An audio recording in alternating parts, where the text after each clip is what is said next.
What's going on, guys? It's DJ Sticey alongside Brandon Verastro. We're back with a brand new video today, and in today's video, we're going to be discussing the top 3 rap albums of 2017 so far. So, let's get started. Alright, you want to go first? You want me to go first? How are we doing this? Why don't you start with your third best album of 2017 so far? Alright, this one was very difficult for me because, I have this one actually tied with another one. I decided to put Damn, Kendrick Lamar at number 3, which is shocking probably to a lot of people because you expect Kendrick to be number 1 in everyone's, but the 2 others I have are just simply like almost perfect. This one was a little less almost perfect. I don't know how to describe it. I gave it a 91, so Damn, Kendrick, it was more of like a mainstream type of vibe to it almost. Like it wasn't like a very political meaning, but he did have a lot of content in there talking about how religion's kind of backfired on him and he doesn't know who to believe and like what to believe in or whatever. And there's a couple songs on there where he's actually kind of like love songs almost. The song is actually called Love, featuring Sakari. He's got a song with Rihanna, which is amazing still to me. I still love that song. He's also got a really good rap song, DNA. That's probably my favorite one. It's the second track. You got a lot of quality tracks on there that he talks about a lot of different things, and me personally, he just kills it on every album. I mean, that's pretty much a given at this point. From the very beginning of his career to now. And this album was just another great one for me. Another could-be classic in a couple years. We don't know yet, but it's an awesome album. I'm sure you guys have all listened to it already, so I don't have to tell you to listen to it. But if you haven't, get on it. What are you waiting for? I don't know what you're doing. I mean, come on. What are you waiting for? Like, come on, bro. My number 3 album of 2017 so far, I got Culture by the Migos at number 3. Honestly, just an album with great songs on it. You start with the featured vocals with DJ Khaled in it, and then you move straight into T-Shirt, which is a really just dope song. The thing with me for this album, they promoted only one single. They promoted Bada and Boujee. That was their single, and it was a great single. It's probably going to be up for Song of the Year at the Grammys. It should be at least nominated. But the rest of these songs that were on the album turned into smash hits that everybody really enjoys. Again, like I said, T-Shirt, Call Casting was great. We got Slippery with Gucci Mane. Get Right With Ya.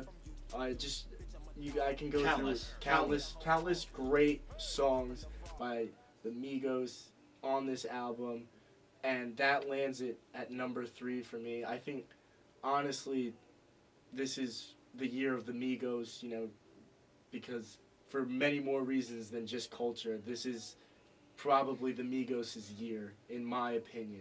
Might be Quavo's year, honestly. Listen, just great music produced from those 3 guys. So that's why Culture lands at number 3 on my list. So my number 2,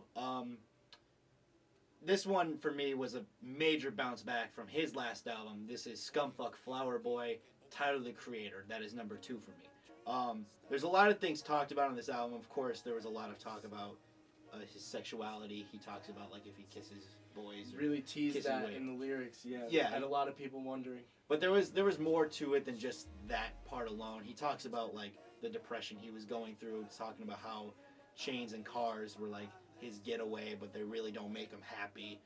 You got tracks like Who Dat Boy, which is an amazing hip-hop rap album, or rap track, rap track with A$AP Rocky. They both go back and forth.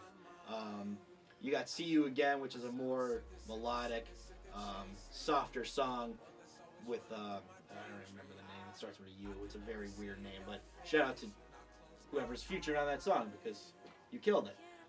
And then there's a couple other tracks, November and I Ain't Got Time and Garden Shed. There's a lot of tracks on here. He talks about a lot of different things. Again, basically like Kendrick's album, but I just felt like he executed it better, and maybe it's just because it was a much better bounce back from his last album, Cherry Bomb, which I was not a fan of at all. So coming back with this album, with the type of production he had was just insane to me. Like, he had the best production easily on this out of every album so far.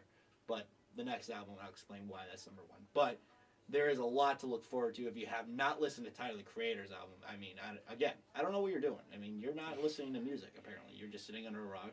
So go listen to that goddamn album, will you? My number 2 pick, I have Jay-Z's, was it 13th studio album, 444 or 444, whatever you want to call it. That's number 2 for me. I think it was a great album by Jay. Really solidified him as a top 3 rapper of all time. You can even argue him top 2 now, or top 1 if you really feel that strongly about Jay-Z. It's a great song, great tracks on it, like Kill Jay-Z, where the story of OJ, 444, the song itself. Just a number of great tracks that he really dives into social issues, political issues, issues he's had with his family in the past with Beyonce. He really just addresses a lot.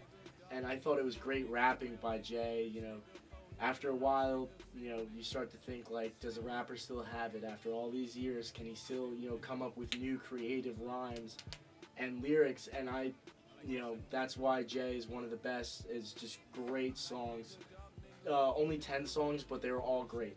All great songs. And that is why that is number 2 on my list. All right, so my number 1 is going to be Joey Badass, All American Badass. That, to me, is the best album. I don't think anyone's even come close to being number 1. I don't know any other artist right now that's going to come out with an album that's going to be close to number 1 for me. Spoiler, I disagree with that. Whatever.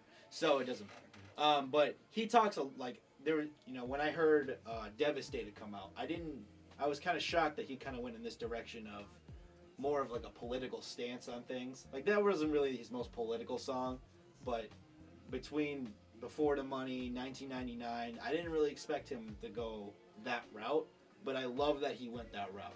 I love that he talks a lot about how African Americans in this country do not get any chance to succeed, or, you know, they get killed by cops, police brutality, obviously, that's why everyone's kneeling now. So he brought a lot of attention to this matter, and I think that it was good for not only hip-hop, but just in general, just in society, because that needs to be talked about. And I think that he did it in a very, very, very good way. I don't know why I couldn't word that, but he did it very well, is what I meant to say.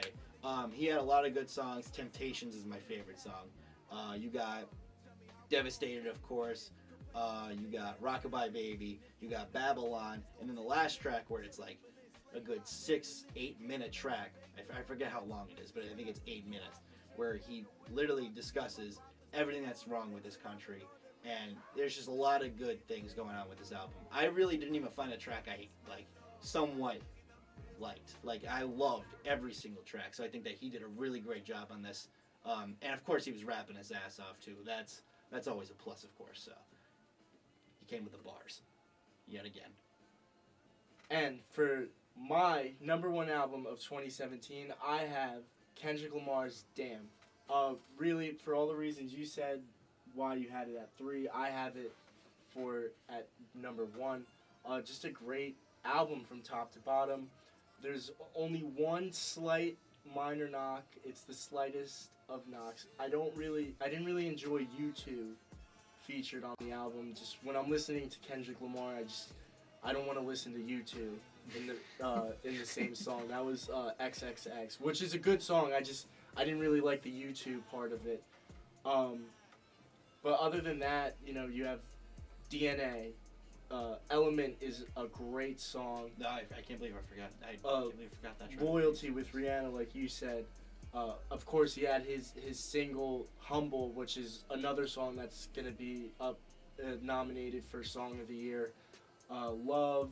I like the song "Fear" a lot, where he goes through the stages of fear that he had throughout his life. That's a top 3 song for me, probably off that album, for sure. You know, he talks about the fears he had growing up with his mother, and then through his adolescence years, the fear of dying for gang-related issues, and then the fears he goes through now, losing creativity, losing all his money. So I think that's a great song. So that for me is number 1. So there you have it. At number 3, I had Culture by Migos. You had? I had Damn by Kendrick. Number 2, I had 444 or 444 by Jay-Z. I had Scumfuck Flower Boy by Tyler Creator. Love that name, by the way. Great name. And number 1, I had Damn by Kendrick Lamar, and you had? I had All American Badass by Joey Badass. So there you have it. There's our list. I hope you guys enjoyed. Be sure to like, share, and subscribe. And comment. Keep the love and hate comments coming. Yes, we accept all comments. Yeah, and just tell us whose list you agree with more. What's your top 3? All that. So don't forget to like, share, subscribe, and comment below. Last video we said we were going to talk about Gucci Mane's album Mr. Davis this video, but the day after we recorded that video, Gucci tweeted that he was pushing the album back. That album, I think, yesterday he tweeted it would be dropping October 13th. So we'll be looking out for that. So be sure to follow me on Twitter at DJ Steisty. And where can we follow you on Twitter? At Verastro_10 on Twitter. Make sure you follow me. Again, talking about hip hop and sports all day, baby. Yep, absolutely. Follow us there, and for all updates on our next video. And have a great night. Peace.